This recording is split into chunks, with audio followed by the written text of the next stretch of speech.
Hey, quel est l'exercice pour perdre la graisse du ventre le plus facilement et le plus rapidement possible? Et pour ça, je vais te donner l'exercice ou l'entraînement sur lequel tu dois mettre ton focus si tu veux pouvoir décaper du gras rapidement. On sait qu'aujourd'hui, avoir une activité physique est un accélérateur quand on veut perdre du poids en plus de l'alimentation. Mais la question est de savoir quel est le meilleur entraînement pour perdre la graisse abdominale. Donc aujourd'hui, je vais te donner les informations qui font vraiment la différence. Et en plus de ça, je vais rajouter un petit bonus. Je fouille régulièrement des articles, des blogs, des sites sur la perte de poids, les exercices, etc. Ok. Et à chaque fois, ils parlent de calories avalées et de calories brûlées. Donc même si il faut avoir conscience que les calories ont leur importance, eux, ils résument uniquement la perte de poids à cette balance. C'est évidemment la pire chose à faire, et ça, maintenant, on le sait depuis plusieurs années, et il y a plusieurs études qui l'ont prouvé. Je te donne un exemple.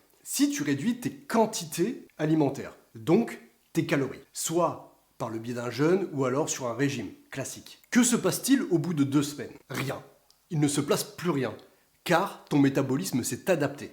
Le métabolisme s'adapte à l'apport qu'on lui donne. Si tu retires, disons, 100 calories de ton alimentation, au bout de quelques jours et quelques semaines, ton corps va s'adapter avec 100 calories en moins. Évidemment, si la chute de calories est grande, il y aura une perte de poids plus importante. Et là, je parle de perte de poids et non pas de perte de gras. Et je te confirme que si tu arrêtes de manger, tous tes kilos vont partir. Mais est-ce que tu peux le tenir dans le temps? Pendant combien de temps tu peux arrêter de manger pour décaper les kilos que tu as besoin de perdre? Parce que ce qu'il faut savoir, c'est qu'à un moment donné, ton corps va arrêter de brûler des calories car il va se mettre en sécurité. C'est un processus naturel du corps pour se protéger. Et imaginons que tu arrives à atteindre cet objectif de poids, l'objectif de kilos en moins que tu t'es fixé, et que tu vas reprendre une alimentation normale, celle que tu avais avant. On le sait tous, tu le sais même avant de commencer, tu vas tout reprendre. Ok, l'objectif est de maîtriser et maintenir l'objectif.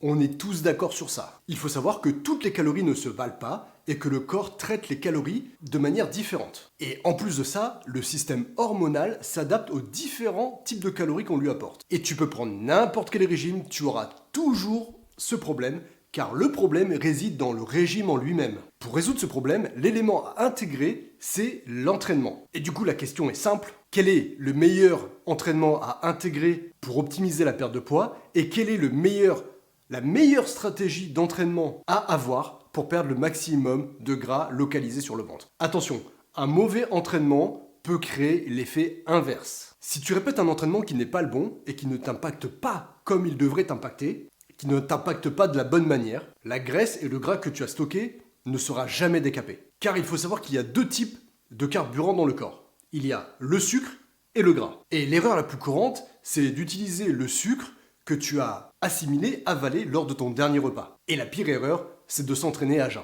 Mais ça, c'est un autre sujet. Et bien sûr, ne pas pratiquer les bons entraînements pour décaper du gras. Il faut savoir qu'il y a une hormone qui s'appelle l'insuline, et si elle a un taux qui est trop élevé, elle peut littéralement bloquer la combustion des graisses. Mais par contre, la consommation de gras ne va pas influencer l'insuline. Donc tu peux, et même tu dois, manger du gras si tu veux décaper du gras. Et en plus, grâce à ça, tu vas limiter les fringales, et ça évitera les petits craquages à droite à gauche, le petit placard, le petit frigo, hop hop hop. Parce que soyons clairs, les craquages égale échec. Car si tu craques, tu n'auras pas les résultats que tu veux, et si tu n'as pas les résultats que tu veux, tu vas abandonner. Donc, le meilleur mouvement, voire même le meilleur entraînement, et ça, peu importe le niveau, ça va être la marche.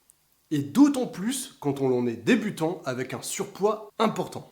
Par contre, il ne faut pas délaisser les entraînements à haute intensité car ils sont un accélérateur de métabolisme. Les entraînements de haute intensité vont impacter la testostérone, la croissance musculaire, mais surtout, il y aura un gain de masse musculaire qui lui va au fur et à mesure augmenter le métabolisme de base de ton corps. Ce qui va, à long terme, stabiliser ton poids et t'éviter de reprendre des kilos. Cependant, pour revenir sur la marche, marcher 20-30 minutes, c'est déjà très bien, mais ce n'est pas suffisant. Il faut passer la barre des 30 minutes, voire même aller chercher les 45 minutes. Plus on allonge la durée, plus on attaque les graisses. Et en dessous des 20 minutes, il n'y a quasiment pas de graisse d'attaquer. Par contre, le gros avantage de la marche, c'est son intensité. car c'est une intensité qui est basse. Et c'est vraiment intéressant car ça veut dire qu'il n'y a pas de longue période de récupération. Les articulations, les muscles, les tendons, etc.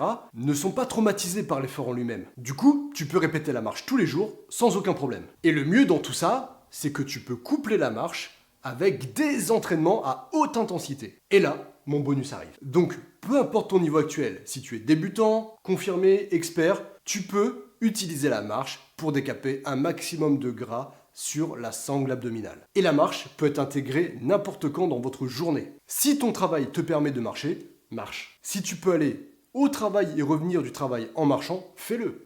Car tous les pas que tu vas faire dans ta journée, les escaliers que tu vas monter, vont s'accumuler pour avoir cet effet bénéfique. Par contre, pour ceux qui peuvent aujourd'hui réaliser, parce qu'ils en ont la capacité, des entraînements à haute intensité, j'ai ce deuxième mouvement bonus pour vous. Dès que l'on a la capacité de pouvoir bouger quasiment comme on le souhaite, la haute intensité, ça va être le booster dans le décapage de la graisse sur le ventre. Car ça va accélérer ton métabolisme dans ton quotidien, pendant l'effort, mais aussi dans la nuit, pendant ton sommeil. Car grâce à ça, il va y avoir une augmentation du métabolisme car il y aura plus de masse musculaire. Donc, c'est un paramètre à intégrer dans votre quotidien dès que possible. Et donc pour le coup, j'ai le plaisir de vous présenter le burpees. Donc c'est un mouvement au poids du corps qui recrute énormément de muscles pendant son exécution. Et même sur une seule répétition. Donc plus il y a de muscles recrutés, plus la demande en carburant est élevée, alors les résultats sont encore plus rapides. Et voici la bonne exécution du burpee. On commence, les pieds largeur d'épaule